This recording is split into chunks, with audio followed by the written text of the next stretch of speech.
We are coming in here with a second round game between Luna Fox and MTD. Luna Fox on the criminal Andromeda, and MTD is playing jinteki Replicating Perfection, the corp that forces you to run a central before you run any of the remotes.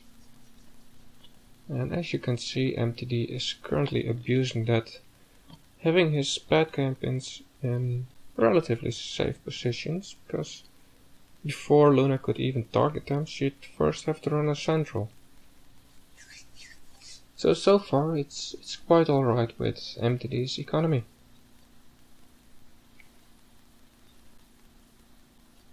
Both of these players won their first round, and hence they meet each other here, and this could be a very exciting match.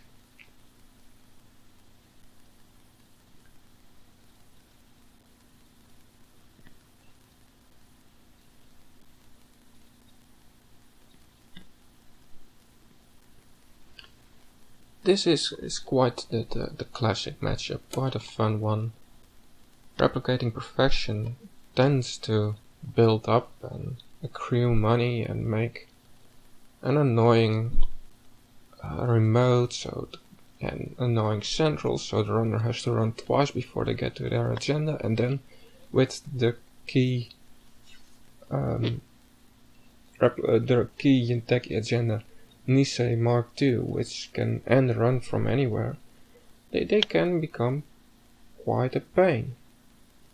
On the other hand, there's Andromeda, who starts with 9 cards and gets off flying now, usually. Well, Luna has enough of MTD making money. That's one bad campaign down.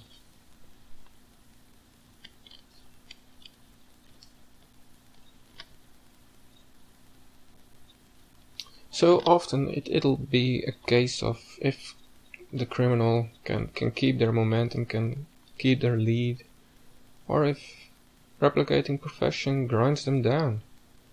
So, let's see how this goes. Ooh, what is that? Now, usually, because in the next turn you could add 3 more advancement counters, you'd expect a 4 advanced agenda there.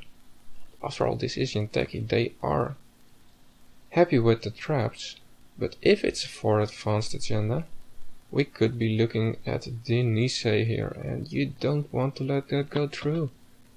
And MTD has got it. Oh boy. Andromeda won't like that, because his next agenda he might just score because he can end run with Nisei.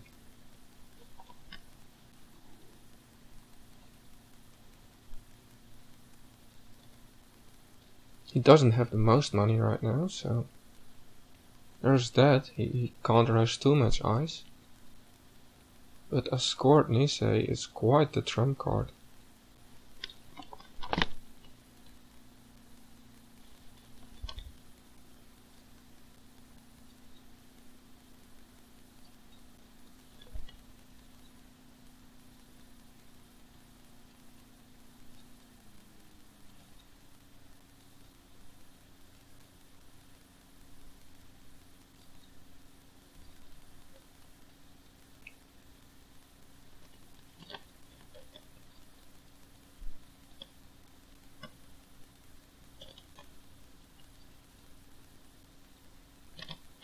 Now Luna's song invested in quite a bit of link already. Andromeda gets 1.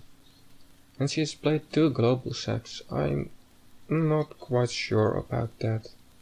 Jinteki doesn't have the most races, and she only really needs to get her underworld contracts working for her, so maybe 1 of them would have been enough.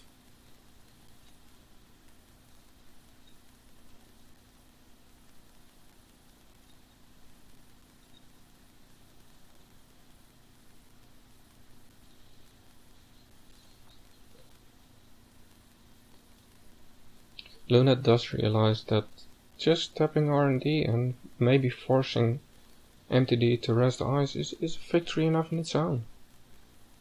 She gets to see some cards, there could be an agenda there. Free accesses are always good. Oh wow, what could this be? Would it be a trap? Another pad. MTD did like the money. And she trusts the other as well. Yes, then MTD doesn't have that much money. Neither does Andromeda, but she has an Armitage on the field still. And an Underworld Contracts that's sticking, so she should be fine for a while. And jinteki doesn't have any ice rust yet, so it needs its money badly. Maybe there's a comeback in the works here.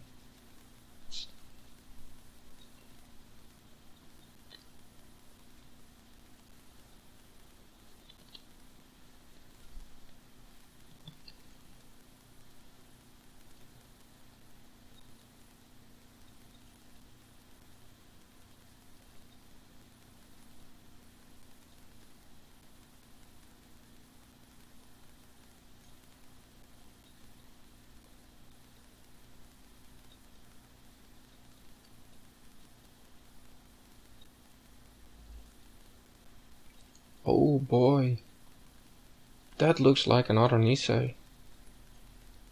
Surely Luna can't let this go, but she doesn't have the most money.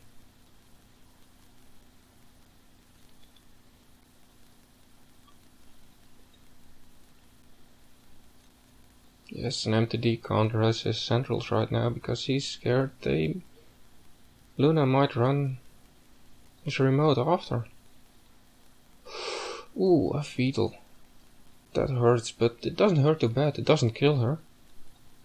So, that's pain she can take. Yes, there she goes. Good call. You can't let MTD score 2 Niseis without any trouble.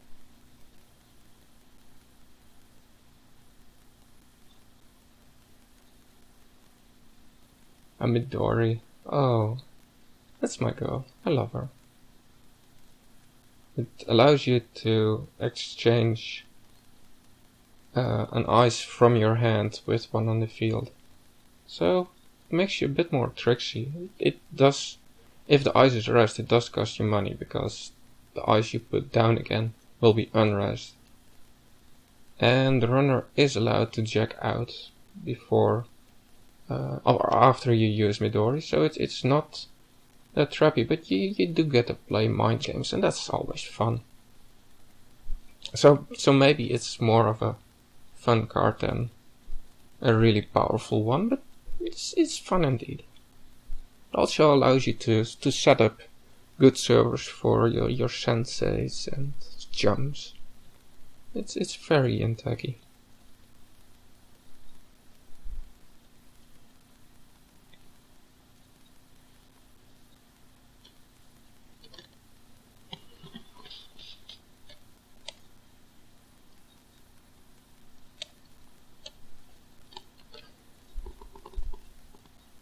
There was a bit of confusion here because MTD wondered if it was the ice on HQ that could be switched, but it is ice from his hand. But that's why this is an introduction tournament. Here you get to learn these things against people who know the cards just as well as you do. Given that Netrunner tends to be an annoying game where cards are a bit tricky, and it happens a lot that even experienced people aren't quite sure at first what the card is supposed to do.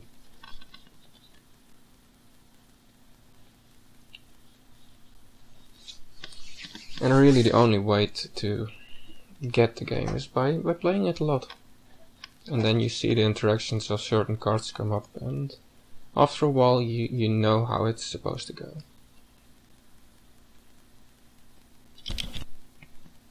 Ooh, a Dynamine. Just a bit of damage. That won't be enough.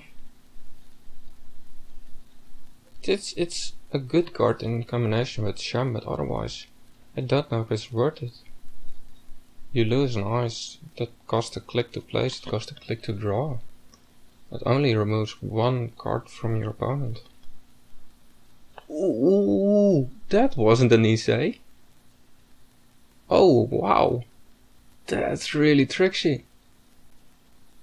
And he wins! What a play! The neural EMP from his hand provides the last damage to kill Andromeda. But wow, that play with Fetal advancing it once, making Luna think it could be another Nisei, and letting her run into 3 damage that way. That was quite cute. Well played, MTD. But Luna can't expect that to be a Fetal. She needed to make that play. She did it. She did everything right.